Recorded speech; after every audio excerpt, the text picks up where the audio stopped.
నమస్తే సార్. నమస్తే అమ్మా. సార్ అయితే కెరియర్ ప్లానింగ్ ఇప్పుడు స్టూడెంట్స్లో ల్యాక్ ఆఫ్ నాలెడ్జ్ కానివ్వండి, అంటే భవిష్యత్తు మీద భయం లేకపోవడం, ఇంట్లో ప్యాంపర్ చేయడం, వీటన్నిటి వల్ల మనం ఏంటి ఆఫ్టర్ స్టడీస్ కంప్లీట్ చేసుకొని బయటకు వచ్చిన తర్వాత మనమంటూ ఏంటి ఏం చేయాలనేది చాలా మందిలో అవగాహన ఉండట్లేదు. కెరియర్ ప్లాన్ అనేది మనం ఎప్పుడు స్టార్ట్ చేయాలి? అంటే ఏ ఫీల్డ్లో ఇప్పుడు 4 ఇయర్స్ ఇప్పుడు మనం బీటెక్ తీసుకున్న, డిగ్రీ తీసుకున్న, ఆ చదువుతో పాటుగానే మీరు ఏవైనా నేర్చుకోండి అని చెప్తున్నారు. అవి ఎలా నేర్చుకోవాలి, ఎలా తెలుస్తుంది వాళ్ళకి ఏం నేర్చుకుంటే మనం భవిష్యత్తులో ఇంకా బాగుంటుంది మన కెరియర్ అనేది? అలాగేనమ్మా. ఫస్ట్ ఏంటంటే అమ్మా, లాంగ్వేజ్ అనేది చాలా ఇంపార్టెంట్ అమ్మా.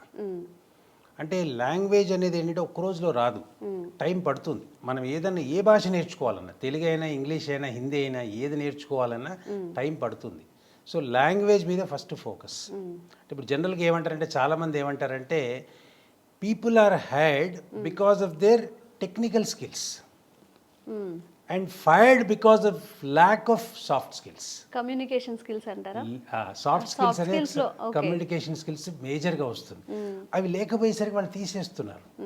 అంటే ఏంటి, టెక్నికల్ స్కిల్ మీద జాబ్ వస్తుంది, సాఫ్ట్ స్కిల్స్ లేని వల్ల జాబ్ పోతుంది. అంటే ఏంటి, ఏ ఎగ్జామ్ తీసుకున్నా, ఏ ఇంటర్వ్యూ తీసుకున్నా ముందు మనకు కావాల్సింది language ability. Okay. Language ability అనేది ఒక్క రోజులో రాదు. మనకి 4 సంవత్సరాల టైం ఉంది కదా, డైలీ ఒక ½ అవర్. మనం పంపించే వాట్సాప్ మెసేజ్లన్నీ తెలుగు హిందీ మిక్స్ చేసి ఇంగ్లీష్ని తెలుగులో మార్చి, తెలుగుని ఇంగ్లీష్లో మార్చి పంపించకుండా సింపుల్గా నువ్వు పంపించే మెసేజ్లన్నీ ఓన్లీ ఇంగ్లీష్లో పంపించడం నేర్చుకో. ఓకే. రోజుకు ఒక 100 మెసేజ్లు పంపిస్తారు, వీళ్ళు ఒక 1000 మెసేజ్లు పంపిస్తారు కొంతమంది అయితే. ఆ మెసేజ్లన్నీ కనుక ఇంగ్లీష్ని తెలుగులో టైప్ చేయడం, తెలుగుని ఇంగ్లీష్లో టైప్ చేయడం కాకుండా ప్రాపర్ ఇంగ్లీష్లో కనుక వాళ్ళు పంపిస్తూ ఉంటే, ఏదో ఒకటి కొన్ని రోజులు వేసరికి ఏమవుతుంది, ఆటోమేటిక్గా అవి కరెక్ట్ అయిపోతూ ఉంటాయి. ఒక ఏడాది వేసరికి వీడికి ఎంత పర్ఫెక్షన్ వస్తుందంటే మెసేజ్లన్నీ పర్ఫెక్ట్గా పంపించడం నేర్చుకుంటాడు. వాడికి రైటింగ్ ఎబిలిటీ వస్తుంది, వొకాబులరీ పెరుగుతుంది. దీంతో ఏంటంటే లాంగ్వేజ్ మీద ఒక పట్టు వస్తుంది. ఎక్కడ వెళ్ళినా వాడు ఏదైనా అడిగినా వాడు చెప్పగలుగుతాడు. అట్లీస్ట్ వాడికి వచ్చిన నాలెడ్జ్ని ప్రజెంట్ చేయగలుగుతాడు, కమ్యూనికేట్ చేయగలుగుతాడు. నాలెడ్జ్ లోపలుండి బయటకు చెప్పలేకపోవడానికి మేజర్ కారణం లాంగ్వేజ్. ఎబిలిటీ ఉండి లాంగ్వేజ్ లేకపోతే ప్రజెంట్ చేయలేడమ్మా. అవును, మనకి ఎంత స్కిల్ ఉన్నా కానీ మనం ఎదుటి వాళ్ళకి ఆన్సర్ చెప్పే విధానంలో వాళ్ళు మనకి ఏమి తీసుకోలేరు, వాళ్ళు తీసుకోలేరు. అందు గురించి ఏంటి, రోజు ఒక ½ అవర్ లాంగ్వేజ్ మీద వర్క్ చేయటం, బేసిక్ గ్రామరు, బేసిక్ వొకాబులరీ, ఈ వాట్సాప్ మెసేజ్లన్నీ ఇంగ్లీష్లో పంపించుకోవటం. అంటే రోజుకి ఒక ½ అవర్ అనేది చాలా ఎక్కువ టైం అమ్మా. అంటే మనం ఒక 4 సంవత్సరాల పీరియడ్లో కనుక తీసుకుంటే ఇంగ్లీష్లో ఒక పర్ఫెక్షనిస్ట్ అయిపోతాడు అతను. అంటే ఇంత టైం కనుక స్పెండ్ చేస్తే ఏమక్కర్లేదు, వాడు రోజు పంపించే మెసేజ్లు ఇంగ్లీష్లో, ప్రాపర్ ఇంగ్లీష్లో, తప్పులైనా పర్లేదు, స్టార్టింగ్లో అన్ని తప్పులే ఉంటాయి, అన్నీ కరెక్ట్ అయిపోతాయి.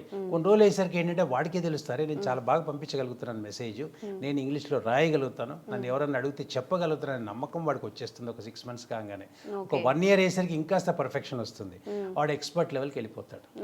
అంటే ఏదైనా ఒక స్కిల్ ప్రాపర్గా అసలు ఏముంది అని తెలుసుకోవడానికి, అసలు ఇందులో ఇవి కాంపోనెంట్స్ ఉన్నాయి అని తెలుసుకోవడానికి ఒక 100 అవర్స్ స్పెండ్ చేయాల్సి వస్తుంది.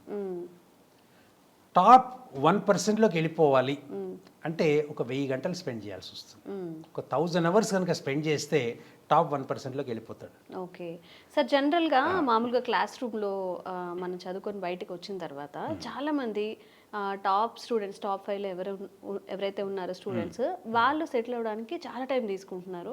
లాస్ట్ బెంచర్స్ ఎవరైతే ఉన్నారో వాళ్ళు ప్రాపర్గా కమ్యూనికేట్ చేయడం కానీ ఇది జరుగుతుంది. అంటే జనరల్గా ఇది ఎందుకు జరుగుతుంది అంటే అమ్మా, లాస్ట్ బెంచర్కి అకాడమిక్ అనేది ఒక పెద్ద విషయం కాదు. అంటే ఇది మీరు చెప్పిన పాయింట్ నేను జనరల్గా అగ్రీ చేయను, టాపర్స్ కూడా సెటిల్ అవుతూ ఉంటారు, అదేం లేదు. ఈ బ్యాక్ బెంచర్స్ అనే వాళ్ళు ఏంటంటే వాడికి సబ్జెక్ట్ మీద ఫోకస్ చేయట్లేదు, కానీ మిగతా స్కిల్స్ అన్ని వాడి దగ్గర ఉంటున్నాయి. బిజినెస్ స్కిల్స్ ఉంటున్నాయి, కమ్యూనికేషన్ స్కిల్స్ ఉంటున్నాయి, ఎట్లా సేల్స్ అండ్ మార్కెటింగ్ చేయాలి, ఎట్లా వాడు ప్రజెంట్ చేసుకోవాలి, ఇవన్నీ వాడికి ఉంటున్నాయి, అబిలిటీస్ ఉంటున్నాయమ్మా. దానివల్ల వాడు సక్సెస్ అవుతున్నాడు. అంటే వాడికి చదువు ఒక్కటే లేదేమో కానీ మిగతావన్నీ ఉన్నాయి, వాడి స్కిల్స్ డెవలప్ చేసుకున్నాడు. అంటే ఇప్పుడు ఈ పిల్లలు ఏంటంటే లాంగ్వేజ్ మీద ఫోకస్ చేయడం అనేది డైలీ ఒక ½ అవర్ ఎక్కువ అక్కర్లేదు, ఇంకొక ½ అవర్ మెంటల్ ఎబిలిటీ, మ్యాథమెటిక్స్ మీద వర్క్ చేయాలి. క్వాంటిటేటివ్ యాప్టిట్యూడ్ అంటారమ్మా. ఈ క్వాంటిటేటివ్ యాప్టిట్యూడ్లో అన్నీ వచ్చేస్తాయి, basic arithmetic, basic calculations, multiplications, addition, subtraction, division ఇవి కూడా ఉంటాయి దాంట్లో. ఇవి కాకుండా మెంటల్ ఎబిలిటీ ఇవి కనుక వాడు నేర్చుకుంటే రోజు ఇంకొక హాఫ్ అన్ అవర్ దాని మీద స్పెండ్ చేస్తే ఏ కాంపిటేటివ్ ఎగ్జామ్కి పోయినా వాడు సెలెక్ట్ అవుతాడు. ఇంక్లూడింగ్ వాళ్ళ క్యాంపస్ ప్లేస్మెంట్లో జరిగిన ఇంటర్వ్యూ కూడా వాడు ఫేస్ చేయగలుగుతాడు, ఆ ఎగ్జామ్ కూడా వాడు పాస్ కాగలుగుతాడు. దీనికోసం వాడు స్పెండ్ చేయాల్సింది హాఫ్ అన్ అవర్ లాంగ్వేజ్ మీద, half an hour mental ability and basic mathematics మీద వాడు వర్క్ చేయాలి. అంటే 1 అవరే డైలీ 1 అవర్ కనుక వాడు స్పెండ్ చేసుకుంటే ఇంకా అసలు వాడి లైఫ్లో ఎక్కడా డోకా లేదు. ఏ ఎగ్జామ్ పైన వాడు క్లియర్ చేస్తాడో ఎక్కడ పోయినా వాడు పాస్ అవుతాడు.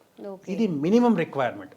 తర్వాత వాడు ఏ ఫీల్డ్లో పోదాం అనుకుంటే, ఎవరన్నా ఒకళ్ళు మ్యూజిక్లో వెళ్దాం అనుకుంటున్నాడు, ఎవరన్నా ఒకళ్ళు ఏమో ఇంకేదైనా స్కిల్, నేను ఏదో స్టాక్ మార్కెట్లో వెళ్దాం అనుకుంటున్నాను, లేకపోతే ఏంటంటే బిజినెస్లో ఈ పర్టికులర్ బిజినెస్లో వెళ్దాం అనుకుంటున్నాను, లేదంటే ఇంకేదో ఫీల్డ్లో నేను యాక్టింగ్లోకి వెళ్దాం అనుకుంటున్నాను, లేదు కాంపిటీషన్ ఎగ్జామ్ రాసి నేను ఎగ్జామ్ పాస్ అయ్యి దాంట్లో వెళ్దాం అనుకుంటున్నాను, ఏ ఫీల్డ్ అయితే వెళ్దాం లేదు సాఫ్ట్వేర్లో బాగా డెవలప్ అయ్యి నేను సాఫ్ట్వేర్లో కంప్లీట్గా నేను ముందుకెళ్దాం అనుకుంటున్నాను, అప్పుడు దాని మీద ఇంకొక 1 అవర్ స్పెండ్ చేయాలమ్మా ఆ పర్టికులర్ ప్రొఫెషన్ మీద. సపోజ్ సాఫ్ట్వేర్ మీద నేను వెళ్దాం అనుకుంటున్నాను, దానికి కావాల్సిన లాంగ్వేజ్, దానికి కావాల్సిన పర్ఫెక్షనిజము మొత్తం వాడు ఆ 1 అవర్ డైలీ కనుక స్పెండ్ చేసుకుంటూ పోతుంటే ఒక 1 ఇయర్ అయ్యేసరికి వాడికి దాంట్లో ఉన్న అన్ని నాలెడ్జ్ వస్తాయి. కొన్ని వెబ్సైట్స్ ఉన్నాయమ్మా, ఇంటర్వ్యూస్లో ఎలాంటి క్వశ్చన్లు అడిగితే ఆ క్వశ్చన్లు అన్నీ దాంట్లో అవైలబుల్ ఉంటాయి.